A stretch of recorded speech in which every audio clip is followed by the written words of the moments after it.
This is the Speak for Yourself podcast featuring the best Colin Cowherd and Jason Whitlock. I'm your host, Jason McIntyre. Day 3 of the Super Bowl countdown. Oh boy, it's starting to get real, folks. Great panel today. I feel like I may want to go out and run a route, catch a pass. All fired up.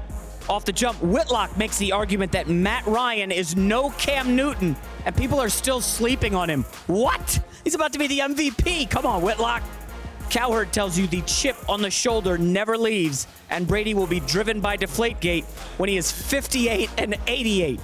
Two-time Super Bowl champ Ray Lewis shed some insight on his own relationship with Antonio Brown of the Steelers. Hall of Famer Chris Carter makes the case that Terrell Owens needs to be with him in Canton and should have a gold jacket. Boy, that's a fun discussion. FS1 NFL analyst Greg Jennings and Chargers running back Melvin Gordon stop by to tell us who should be the NFL MVP. And wait till you hear Cowherd's crazy Best Supporting MVP award. Finally, 7-time Pro Bowler Torrey Holt drops by to make his Super Bowl pick. Ready for Speak for Yourself? Cowherd and Whitlock, take it away. Hello and welcome to Speak for Yourself, presented by Sony PlayStation View. I am Jason Whitlock. That is Colin Cowherd. We are live from Discovery Green in Houston, site of Super Bowl 51. Colin, did you go out partying last night? No, but I'll tell you what, Houston is a good food town. It is a good food town. You're only saying that because I'm on a diet. No. You're trolling me. No, I'm not. I'm not saying that, but your hometown's Indianapolis. Yes. Houston's got better food than Indianapolis. No, it doesn't. You been to St. Elmo's? What's your second best restaurant? You been to St. Elmo's? You been to barbecue heaven in Indianapolis? All right, joining us on the panel today is a Hall of Famer, one of the greatest receivers of all time. Chris, could you give us a... Come on, man! Come on. And one of the greatest players in NFL history, Ray Lewis. Can we get a little dance?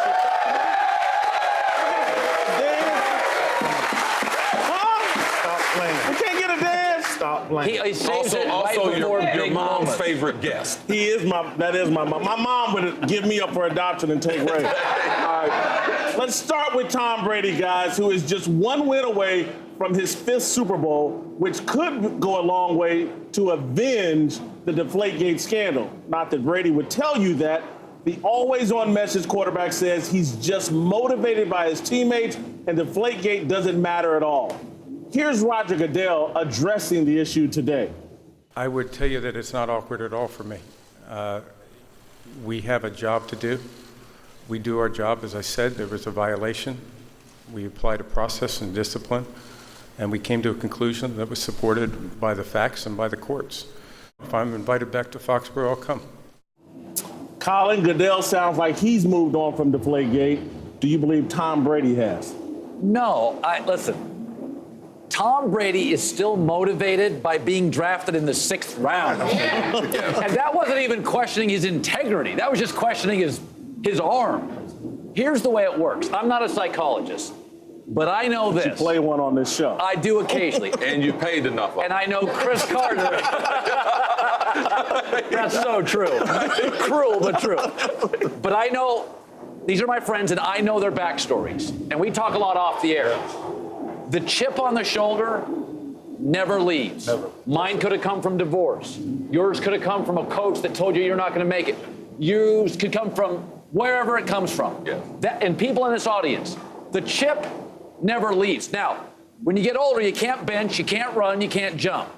But that willfulness, that drive, he takes it from football to business. You take it from football to broadcasting. Tom Brady is going to be bitter about that when he's 58 and 88.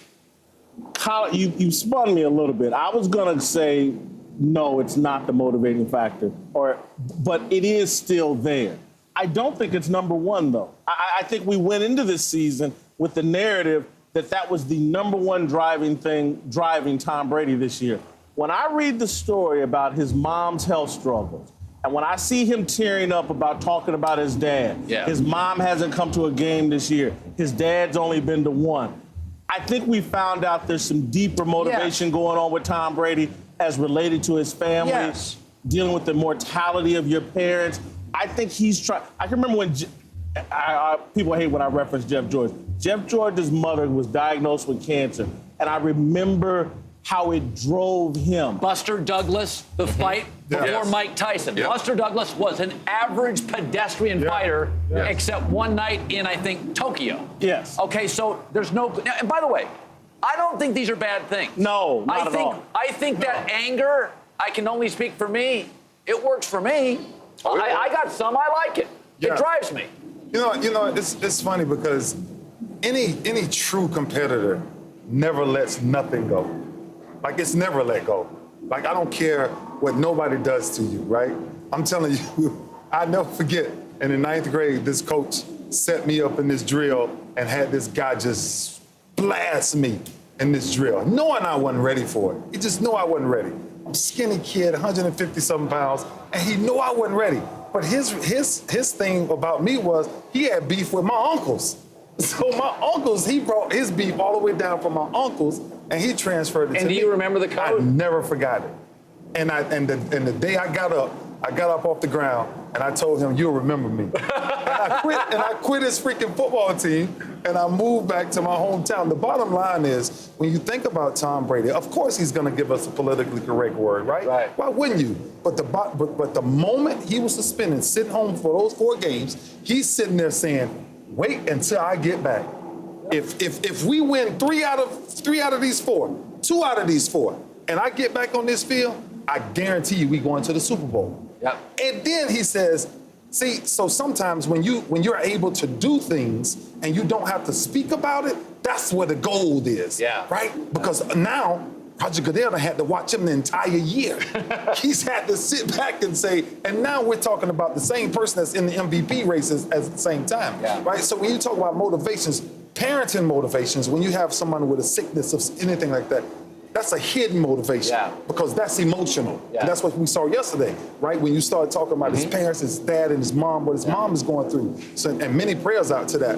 But what's the driving motivation is when people tell you you've done something wrong and you believe that they're 100% wrong.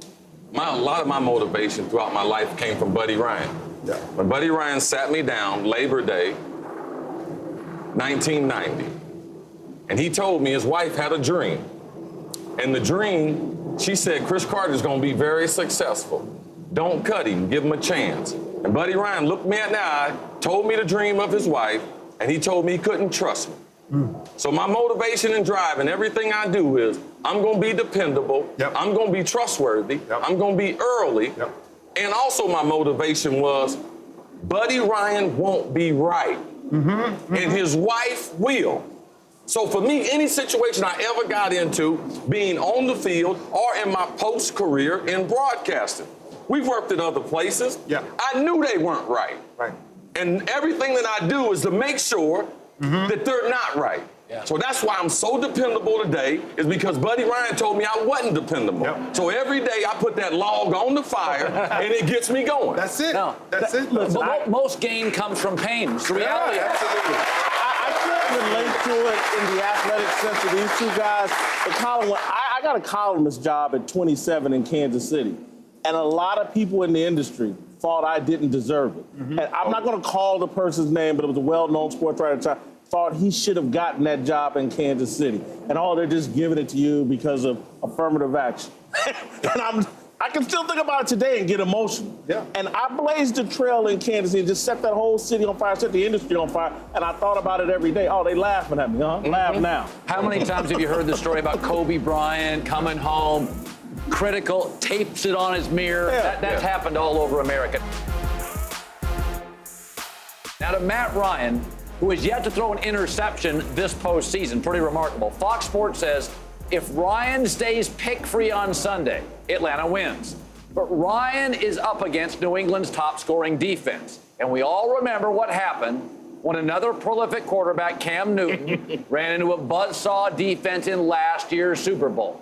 Jason, will Ryan Matty suffer the same fate as one Cam Newton? Absolutely not. Listen, I think, and we've debated this over the past 2 or 3 weeks, I think people are asleep on Matt Ryan. I think his resume before this year was excellent. He's taken it to another level.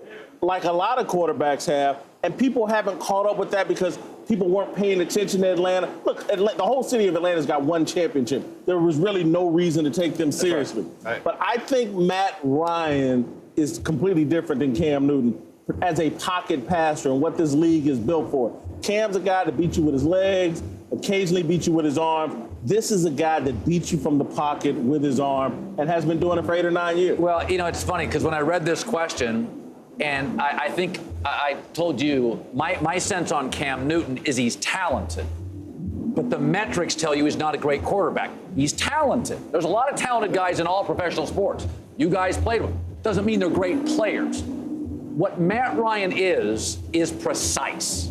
Yes. And what's happened to this game, Terry Bradshaw, Joe Namath, didn't have to be as precise. Right. The game now is, you don't complete 64.5% of your throws? You're a liability. Yep. And so Matt Ryan may not win this game, but I'll tell you what he will be. He's going to be precise. Cam has become a little bit like Big Ben. I get the home run ball, but I want more singles and doubles. And I think it really caught up to Big Ben this year, where I said, I can't put Big Ben in that top 4. He's not precise enough. So I think Matty may win or lose. But he is the quarterback coaches strive for now, precision. Yeah, and everything around him, too, now. Cam Newton has never had close to what Matt Ryan has around him right now. Right. I mean, it's like playing with unfair football right now from an offensive perspective. But you're talking about a pure pocket passer, I totally agree with you. He has the ability, and I keep saying this, he has the ability to come in this game and flat out outplay Tom Brady. Yes. And I'm telling you, his driving motivation is the one when he's sitting there every day. And Chris knows this, and anybody who's made that run, every day leading up to it, you finally realize and you say to yourself, because every man has to look at themselves and say, what is my job? What am I coming here to do? Matt Ryan's number one job is to make sure this does not happen. Right? And he, trust me when I tell you this, Colin, he's sitting there saying, will I let Tom Brady win a 5th Super Bowl? Yeah. And I may never get back to another. Yeah. That's the thing about Super Bowls. I think that sometimes we don't understand. I think that's different than Matty, than Cam, kind of, right? Cam was on this run, and they made this awesome run. Matt Ryan, you could see him fitting into New England's system. He can a little bit. You couldn't see Cam or Big Ben in New England's system. Brady and Cam or Brady and Matt Ryan may look like each other Sunday. It may look very similar. Right. I like the question, but you have to look at a couple things outside of the quarterback. Yeah. Number one thing, in Carolina's game in the Super Bowl 50, their wide receivers dropped a lot of passes early in the game. Yeah. All right? Carolina's offensive line, especially their tackles, didn't play well. Michael Orr got destroyed. And Atlanta's offensive line is the only offensive line that played collectively all the way together. Now, back to your point about Matty Ice. People don't give him the respect. He is in the NFL record books. No quarterback has thrown for more yards in his first 9 seasons than Matty Ice. All right? Now, that's not something that Cam Newton had coming in. Cam Newton had a great season. All right? But this is the thing about football that you can predict. All right? If you hit the quarterback, the same thing we saw 4 Super Bowls ago in New York with Peyton Manning, what Seattle did to him. Let's not forget, he was a veteran of Super Bowls. He got crushed because there is one thing in the National Football League. If you hit that quarterback, it goes through the whole team. The game changes. And it's the only way. You can knock out a receiver. He could be on the field, sleep, and everybody like, get somebody else in there. Running back, he could be out the game. But if he gets sacked 6 times like Cam did in last year's Super Bowl, hey, man, there ain't no excuse for it. If quarterback gets hit, if Tom Brady gets sacked, he's going to look like Cam Newton. All right, I got one thing. I want to make the analogy one last time about Matt Ryan and try to put some context around. Look at these numbers between Matt Ryan and Drew Brees. I think that's the proper analogy. If you look at them through their first 9 seasons, one playoff win for both of them, around the same completion percentage. I think we're looking at the 6'4" version of Drew Brees. Well, and some of this, let's be honest about this. Whereas, Big Ben's been overlooked in the AFC because of Manning and Brady. Big Ben's a Hall of Famer, but we just didn't talk about him for 10 years. To some degree, because of Aaron Rodgers' greatness, And then all of a sudden, there is this Russell Wilson from nowhere, and then superstar camp. Some of it, he's been surrounded by a lot of big name, big talent, big arm, transcendent guy. Aaron Rodgers overshadows everybody in the NFL. We're fascinated by Aaron. So Matt's great, but he's overshadowed by all-time great. Yeah. You're giving me some hope that I think by Friday, I'm going to have you on the right side of this game. You're going to be with me on the Atlanta side. You're giving me hope, Colin.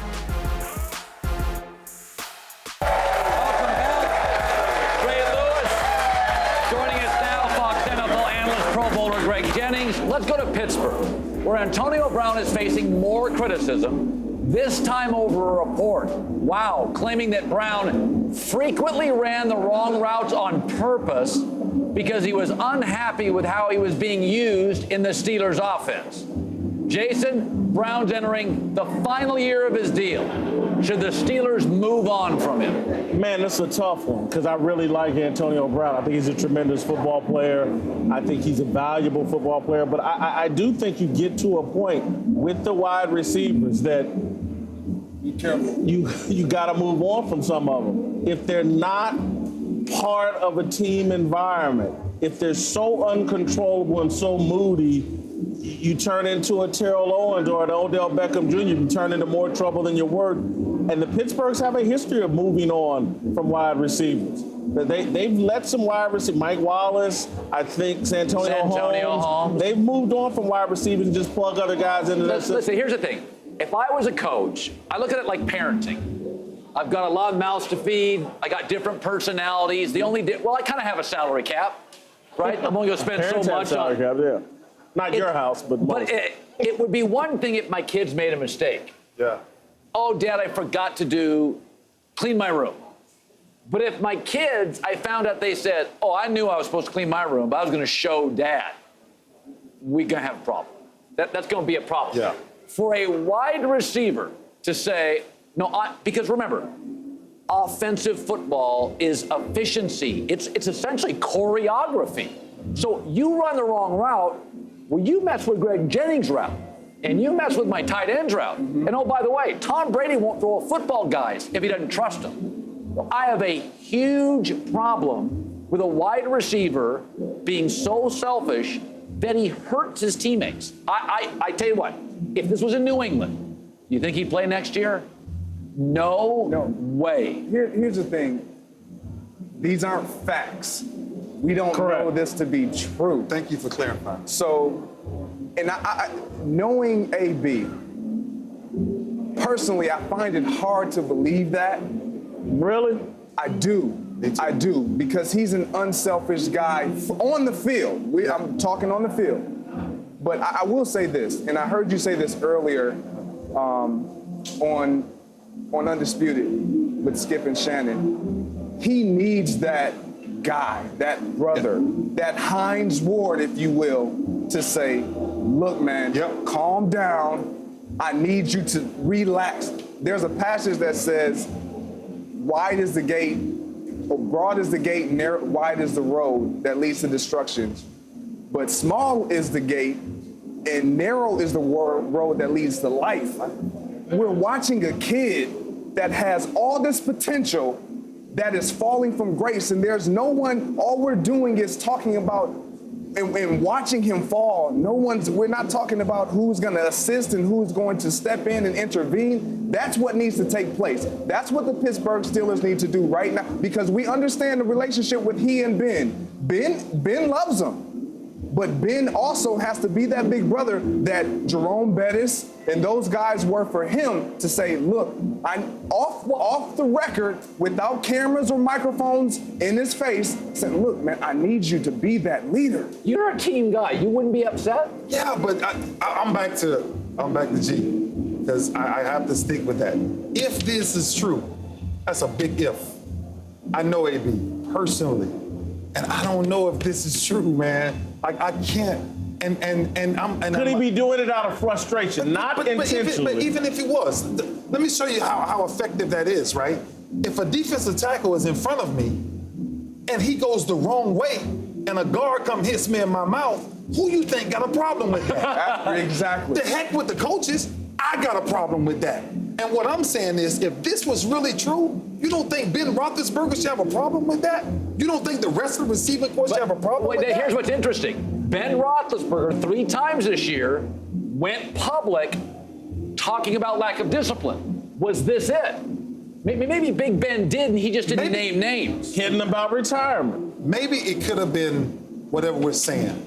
But I think we're still missing the point. And going back to Jenny's point, we see all of this gifted talent, and we leave these kids to fend for themselves. They got a coaching staff and a bunch of teammates.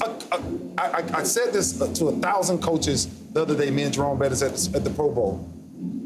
Get to know your players. Yes. Off the field. Personally, yes, you got to know you. On the field is the easiest thing to hide. Come to practice, you tell me what play to run. I'm going to run the play. I'm going to catch the ball. You're going to tell me I'm great. I'm going home. That's all you know. But you don't really know what most of these kids are dealing with. And when you see somebody like Antonio Brown and all these guys who has this track record of continuing things, you think, man, that could be something else. That could be the lack of something else or looking for attention in other places. But it does seem like Big Ben's getting frustrated. It does. By the entire organization. And this is what you're talking about, Ray, and we got to move on, is how they move on from players like this. If you got so much going on off the field that we can't trust you on the field, we got to move on and find some people that are more buttoned up off the field. Welcome back to the show. Chris Carter is back with us. And join us now as Super Bowl champion, second-time Pro Bowler, Torrey Holt. We got 2 great receivers here. So let's talk about another one, Terrell Owens, who is once again a finalist for the Pro Football Hall of Fame. T.O. was denied entry into Canton last year, probably because of personality issues, but he gets another shot with the voters on Saturday. Colin, is T.O. a Hall of Famer? You know how I feel. 3 times he led the league in touchdowns. I like my points. Here, listen. I believe, I've always kind of felt like a Hall of Famer is one of those things. You can either describe him in a sentence or you can't. Take Jose Canseco. You may not like Jose Canseco, but he introduced steroids to baseball, and he got them out. You can't tell the story of baseball, the tapestry of baseball. Right. And by the way, he was productive. If you talk about the rich history of the NFL, you can't write the book on it without at least a half a chapter. I know that's the standard. It's the standard. Okay, well, I like the standard. I like the points. I like the W's. I like the wins. Another thing is, I got a little ego. Let me tell you something. We as reporters only get some of the dirt. We get a lot of it. We don't get all of it. There are a lot of guys that aren't great guys in that Baseball Hall of Fame. A lot of NBA guys aren't great guys. Just because I know T.O. did sit-ups in the driveway, there could be guys in this Hall of Fame in these sports that had far more corrupt personal lives. They don't have a lot of in the Hall of Fame. They don't have a lot of great Hall of Famers who played for 5 different teams, who had 4 or 5 different teams. And you know what? We're better off without you. That ain't a Hall of Famer. Bill Parcells coached for 5. That's his choice. That's him retiring. That's him moving on. Listen, again, I've said this before. The Hall of Fame, to me, they're not taking this as serious as I think they should. To me, it's until death do us part. It's like a marriage vow. And again, O.J. Simpson ain't coming out of the Hall of Fame. It's a lifetime appointment. And so you better be careful when you start letting the Terrell Owens, the guy didn't contribute to a consistent winning environment. That's the knock on him. Football is about wins and losses and championships. And points. And I get it. He was great. Put him in the Fantasy Football Hall of Fame. I don't think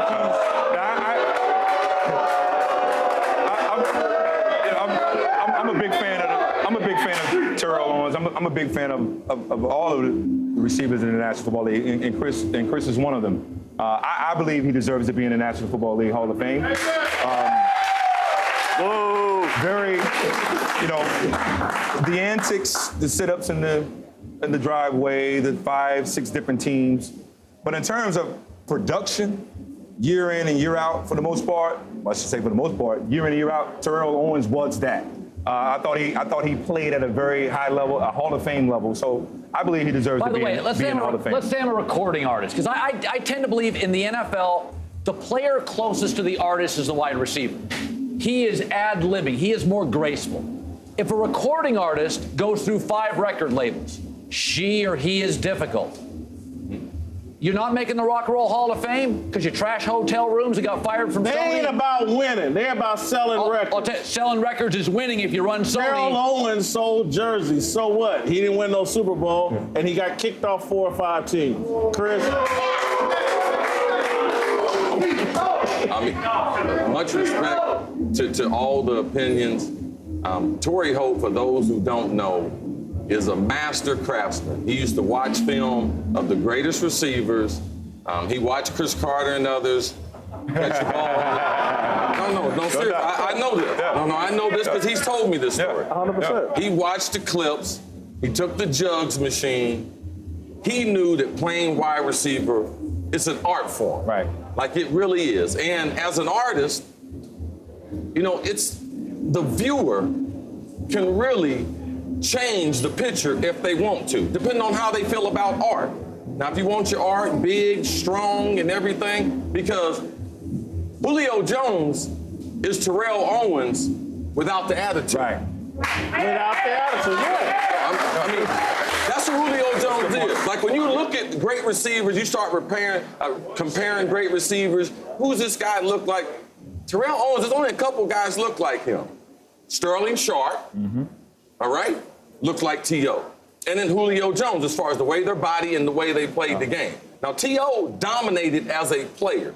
You can't take that away from him just because you don't like his craftsmanship or his art. But he put the career together. No doubt. Now, we don't have to like it. We don't have to be a fan of T.O.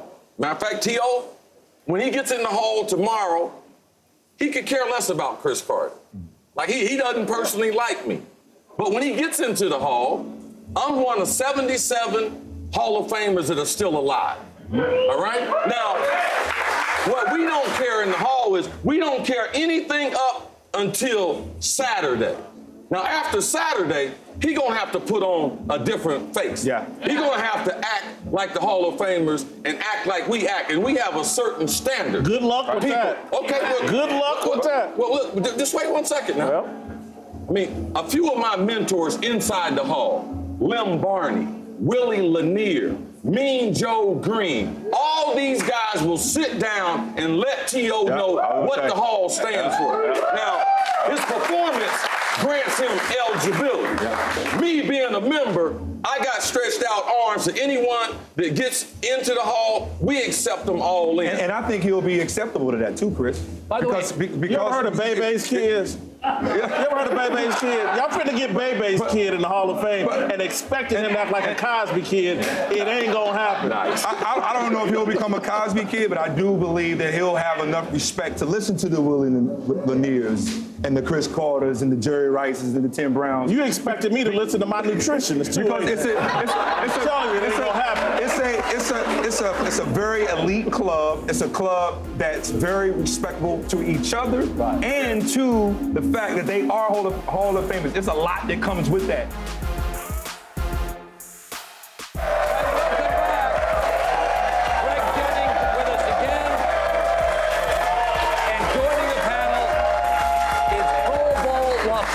Chargers running back Melvin Gordon, an emerging star in the league. Now let's talk MVP.